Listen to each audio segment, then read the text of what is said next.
Oke, selamat siang adik-adik semua. Apa kabar hari ini? Semoga kita semua selalu dalam keadaan sehat dan semangat untuk belajar hari ini ya. Nah, adik-adik, hari ini kita akan belajar tentang konsep dasar integral tentu. Nah, adik-adik pernah tidak berpikir bagaimana sih cara menghitung luas daerah di bawah suatu kurva pada grafik? Nah, hari ini kita akan bahas konsep integral tentu yang punya hubungan erat dengan luas daerah di bawah kurva. Nah, di sini kita langsung pada materinya tentang konsep dasar integral tentu. Di sini saya akan menjelaskan kepada adik-adik semua mengenai pendahuluan luas. Untuk pengantar luasnya, kita terlebih dahulu mengenal terkait notasi sigma. Nah, di pendahuluan luas ini, notasi sigmanya ada namanya teorema A kelinearan sigma. Ya. Ini ibu tulis saja biar adik-adik paham. Jadi di sini adik-adik, sigma itu menyatakan penjumlahan. Jika C suatu konstanta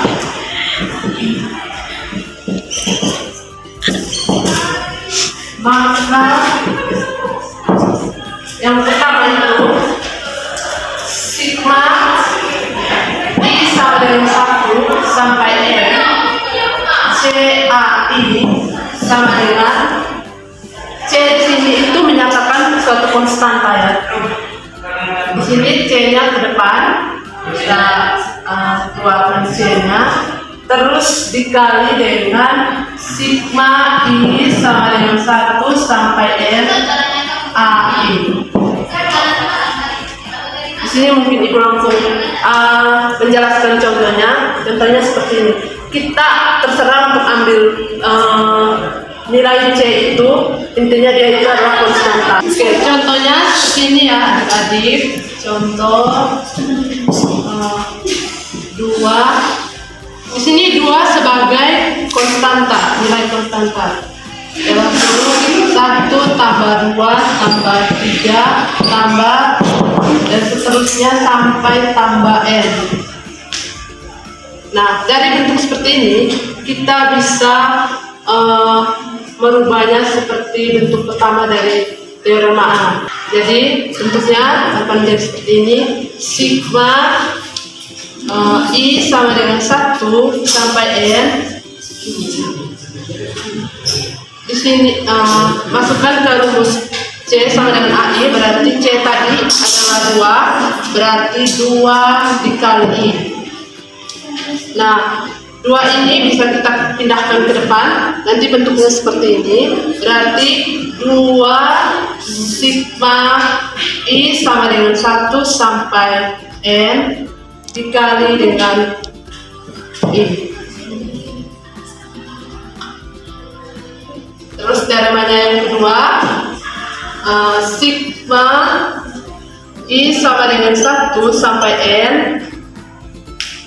AI tambah BI.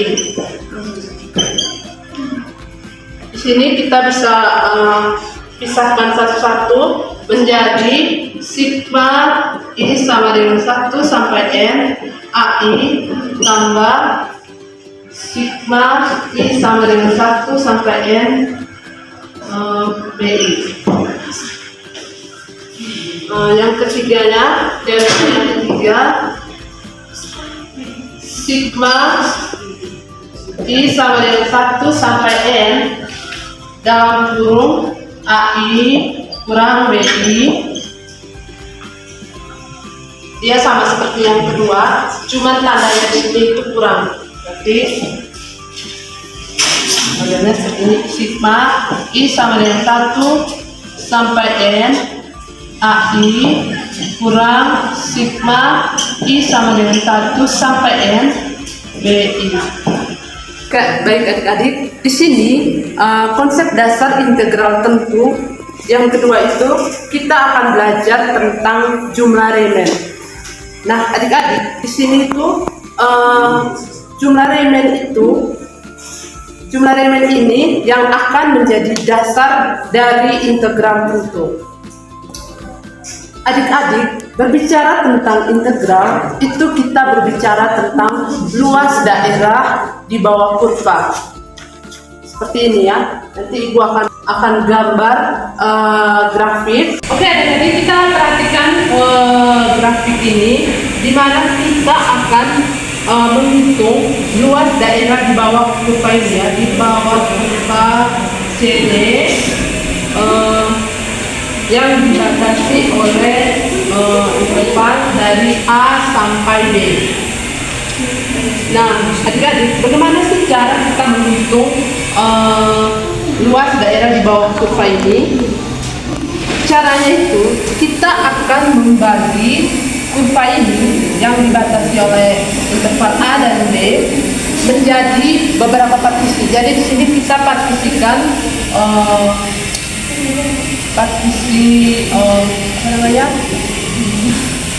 kurva ini menjadi beberapa bagian. Dari partisi yang sudah kita buat ini, kita akan menghitung jumlah semua partisi yang kita bikin. Di mana partisi ini setelah kita bikin ini akan membentuk persegi panjang. Nah, untuk menghitung luas daerah ini, kita bisa menghitung luas daerah dari masing-masing persegi panjang ini. Ketika kita mempartisi semakin banyak, maka luas dari persegi panjang ini yang kita partisi akan mendekati luas daerah di bawah kurva tersebut. Nah, sekarang kita langsung ke cara penghitungannya. Mungkin adik-adik masih bingung untuk seperti apa sih jumlah remen itu. Nah, sekarang mari kita sama-sama melihat grafik. Nah, kita diminta untuk menghitung luas daerah di bawah kurva dan di atas sumbu X. Kira-kira bagaimana ya? Nah, mari kita kerja bersama-sama. Baik, jadi di sini tadi sudah kita membagi daerah ini menjadi beberapa persegi panjang. Di mana di sini ada 12 persegi panjang. Di sini Ibu misalkan persegi panjang pertama itu A1, yang kedua A2, yang ketiga A3, sampai terusnya sampai persegi panjang yang A12. Di sini Y itu sama dengan Fx. Nah, di sini Ibu misalkan di sini itu X1. Nah, luas daerah dari sini sampai di sini itu Ibu itu sama dengan dari sini ya, dari titik ini di persegi panjang yang pertama itu luas daerah dari sini sampai sini itu luasnya itu delta X1, karena di sini Ibu misalkan dengan X1. Terus yang kedua itu X2, luas daerahnya itu sama dengan delta X2 sampai seterusnya sampai delta X12 ya teman-teman. Jadi di sini ini delta X12, di sini X12 ya.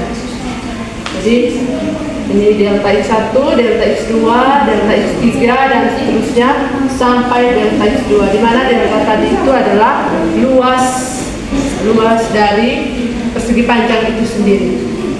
Nah, untuk tingginya atau panjangnya, karena nanti kita akan menghitung luas dari persegi panjang, jadi panjang kali lebar. Di sini berarti untuk tingginya itu kita bisa nyatakan sebagai panjang dari persegi panjang itu sendiri. Nah, di sini itu tinggi dari sini sampai di sini untuk persegi panjang yang A1, di mana tadi Y sama dengan Fx, berarti di sini Fx1, karena di sini tadi persegi panjang yang pertama itu X1. Terus untuk tinggi persegi panjang yang kedua itu Fx2, yang ketiga itu Fx3 dan seterusnya sampai fx12. Nah, sekarang kita hitung untuk luas semua persegi panjang ini dengan rumus persegi panjang itu sendiri. Yang pertama, persegi panjang yang pertama itu tadi A1 ya, persegi panjang yang pertama, berarti luas A1 itu sama dengan rumus dari luas persegi panjang itu kan panjang kali lebar.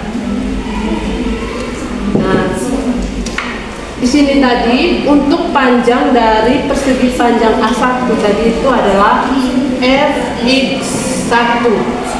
Untuk lebarnya delta x1, berarti kali dengan delta x1. Terus untuk persegi panjang yang kedua, luas persegi panjang kedua atau A2 itu sama rumusnya panjang kali lebar, di mana panjangnya tadi untuk persegi panjang yang kedua adalah fx2 dikali lebar dari itu sendiri adalah delta x2, dan seterusnya sampai persegi panjang yang A12 ya.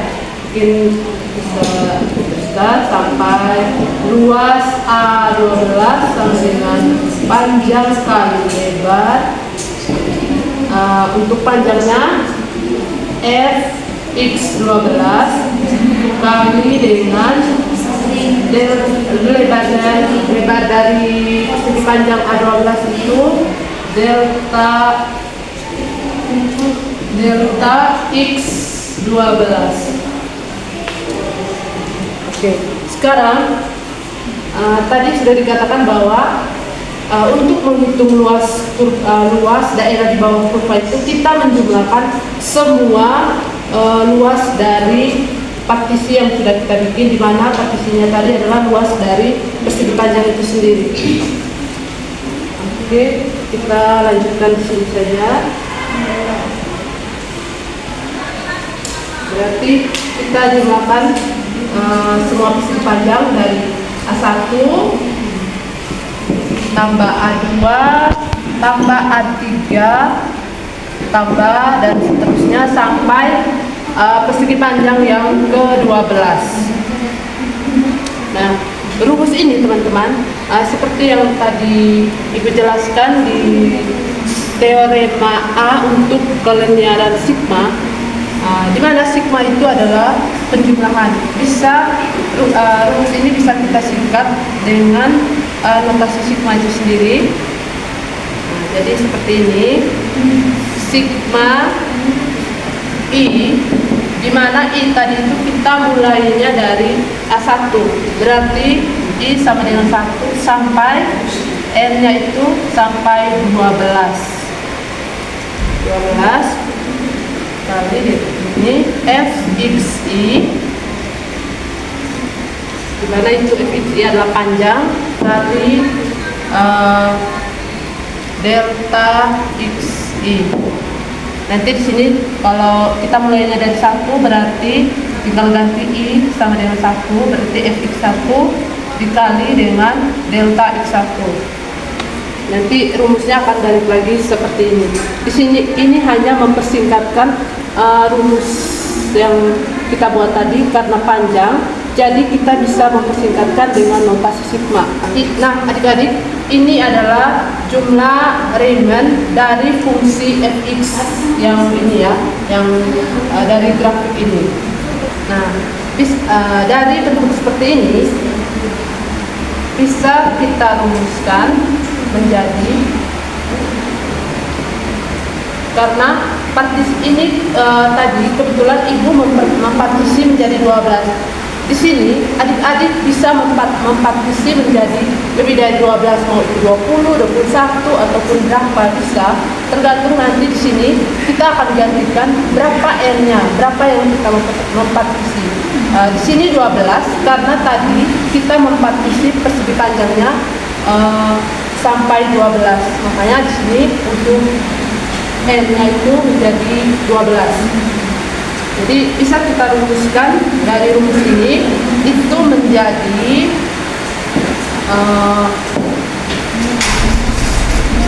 nilai dari sigma I sama dengan 1. Ini kita tuliskan n ini kita tidak tahu kita mempartisi menjadi berapa bagian. Jadi di sini kita bisa notasikan dengan n itu berapa banyak yang kita partisikan. Untuk i-nya kita mulai dari 1. Terus fxi dikali dengan delta xi.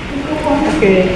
Nah, adik-adik di sini untuk xi-nya ini itu adalah titik sampel. Jadi titik sampel untuk persegi panjang pertama di sini adalah x1, di mana titik sampelnya itu ada di sini. Terus x2 dan titik sampelnya untuk persegi panjang yang kedua ada di sini. Ini adalah x2 sampai dan seterusnya begitu juga sampai pada persegi panjang yang ke-12. Titik sampelnya itu ada di sini, itu x12. Dan untuk di sini delta x tadi, delta x1, delta x2, delta x3 itu menyatakan lebar dari masing-masing persegi panjang itu sendiri sampai pada delta x12. Dan untuk banyaknya subinterval ini, yang banyaknya sampai 12 itu adalah n, itu menyatakan banyaknya persegi panjang yang kita bentuk dari daerah kurva ini yang oke. Dan banyaknya persegi panjang yang ke-12 menyatakan n untuk dinyatakan dalam n, yaitu banyaknya subinterval di mana di sini ada 12. Yang kita partisi tadi itu banyaknya persegi panjang yang kita bentuk. Nah, dari partisi ini terdapat interval dari A sampai D. Maaf tadi ibu lupa tulis. Jadi di sini dari interval A sampai D. Batasnya itu dari A sampai D. Oke adik-adik, jika tadi itu kita mempartisi hanya menjadi 12 persegi panjang. Jika kita mempartisi dari daerah di bawah kurva ini, kita mempartisi banyak sekali persegi panjang, maka otomatis lebar dari persegi panjang atau delta x itu akan mendekati 0. Maka kita akan menggunakan rumus limit. Nah, ini rumusnya f satu fungsi yang didefinisikan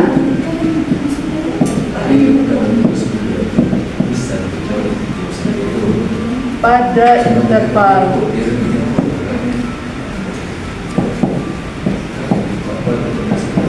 interval tutup A sampai B. Itu rumusnya limit,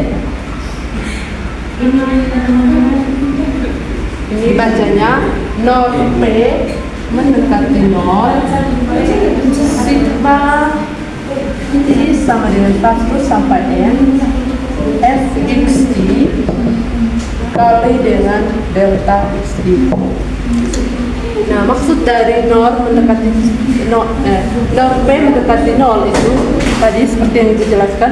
Jika kita mempartisi, terbalik sini grafiknya, jika kita mempartisi banyak sekali persegi panjang di sini, kita partisinya banyak di sini, bukan hanya sampai 12, tapi kita partisinya lebih kecil lagi, dimana kita partisinya lebih kecil lagi seperti ini, otomatis, nah lebar dari persegi panjang sendiri atau delta x ini otomatis akan mendekati 0. Maka rumus yang kita gunakan adalah kita gunakan rumus ini ya, limit norm mendekati limit norm P mendekati 0, sigma xi sampai n untuk fxi kali delta xi. Karena f terintegrasikan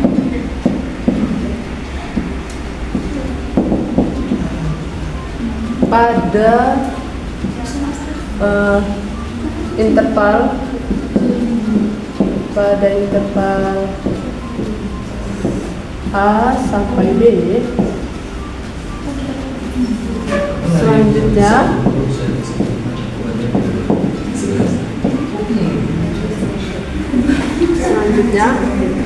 integral A sampai B fx dx.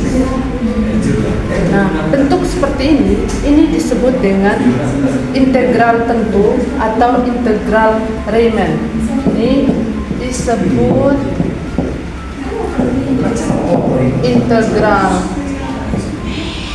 tentu atau integral Riemann. Dan f dari A ke B, maka integral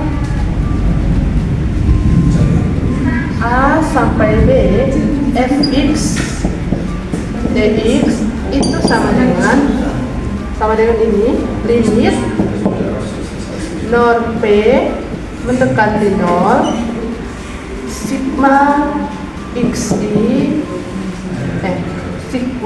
i sama dengan 1 sampai n fxi kali delta xi. Biar lebih paham lagi untuk materi jumlah Riemann tadi, Ibu akan memberikan satu contoh soal terkait jumlah Riemann. Jadi di sini ada Ibu akan membuat grafik. Nah, dari grafik ini adik-adik nanti kita akan menentukan jumlah Riemann. Oke, baik. Ini contoh soal yang pertama. Ini adik-adik anggap saja ini lurus. Nah, titik sampel yang pertama untuk persegi panjang yang ini, titik sampelnya itu nilainya 2. Untuk persegi panjang yang kedua, titik sampelnya itu 3. Dan untuk yang persegi panjang yang ketiga itu titik sampelnya itu 4,5. Nah, di sini kita disuruh untuk mencari jumlah Riemann. Yang pertama-tama dari ketiga gambar ini ada 3 subinterval, di mana interval yang pertama untuk persegi panjang yang pertama ini itu 1,2,5. Jadi intervalnya itu mulai dari 1 sampai 2,5, di mana titik sampelnya itu adalah 2 tadi. Terus untuk interval yang keduanya itu, subinterval yang kedua itu dari 2,5 sampai 3,5 dan titik sampelnya itu 3.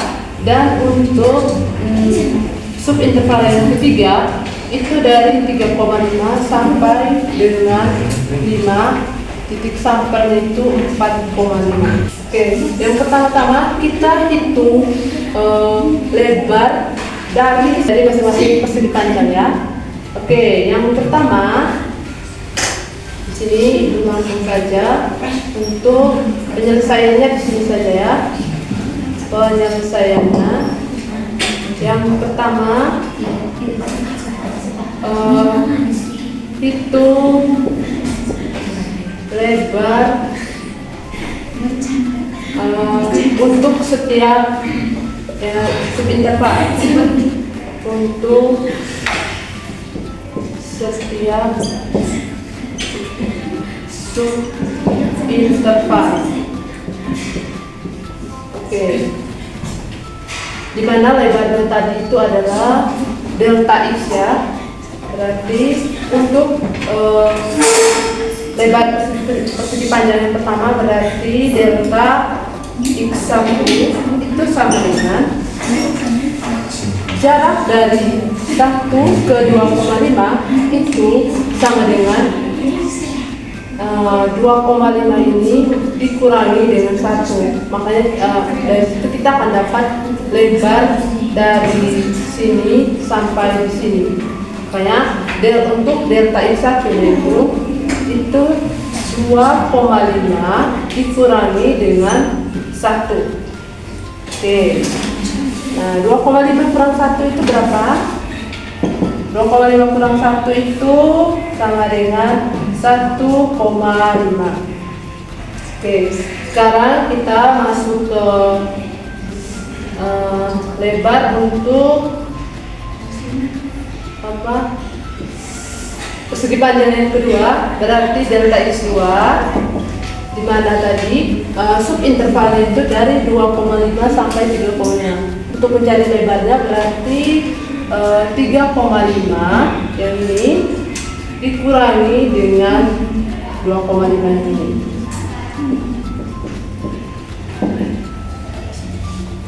Itu sama dengan 1. Yang berikutnya kita cari lebar untuk persegi panjang yang ketiga, berarti delta x3 yang ini. Untuk persegi panjang ini berarti lebarnya dari sini ke sini berarti 5 kurang 3,5 itu sama dengan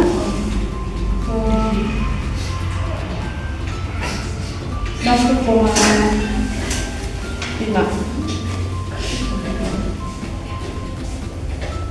Oke, untuk nilai fungsi pada siap sampel. Oke, di sini tadi untuk fungsinya itu sama dengan fx itu sama dengan negatif x kuadrat ditambah dengan x. Di sini kita akan menghitung masing-masing titik sampel dari persegi panjang yang pertama, kedua, dan ketiga. Titik sampel yang pertama itu adalah 2. Nah, di sini kita kasihkan x dengan 2, berarti negatif 2 kuadrat ditambah 4 kali 2. Negatif 4 ditambah 4 kali 2, 8 sama dengan negatif 4 ditambah 8 sama dengan 4. Nah, yang berikutnya kita menghitung titik sampel untuk persegi panjang yang kedua yaitu 3. Berarti negatif 3 kuadrat ditambah 4 dikali 3 sama dengan negatif 9 ditambah 12 sama 4,5 dikuadratkan tambah 4 kali 4,5 itu sama dengan negatif 20,25 ditambah 18 itu sama dengan negatif 2,25. Dari gambar ini untuk nilai dari fungsi gambar yang ketiga ini pasti ternilai negatif karena untuk persegi panjangnya itu dia berada di bawah sumbu x, berarti otomatis nilainya adalah negatif, di mana nilainya adalah negatif 2,25. Jadi di sini kita langsung menjumlahkan untuk jumlah elemennya. Nah, kenapa di sini kali? Karena kita masuk ke rumus. Di sini adalah kita menghitung luas dari persegi panjang masing-masing, berarti rumusnya adalah panjang ini, panjang atau panjang dari titik sampel tadi dikali dengan lebar dari persegi panjang itu sendiri, yaitu lebar dari interval dari 1 ke 2,5. Jadi di sini kita tinggal mengisinya. Untuk fx1 tadi, di mana yang untuk persegi panjang yang pertama tadi, untuk fx2 titik sampel yang kedua itu nilainya adalah 4. Untuk delta x1 nya adalah 1,5. ditambah fx2, di mana x2-nya tadi adalah titik sampelnya adalah 3, nilainya itu adalah 3 dikali delta x2-nya 1 tambah fx3 yang ini untuk persegi panjang yang ketiga, titik sampelnya 4,5, itu adalah nilainya adalah negatif 2,25 dikali dengan 1,5. Oke, sama dengan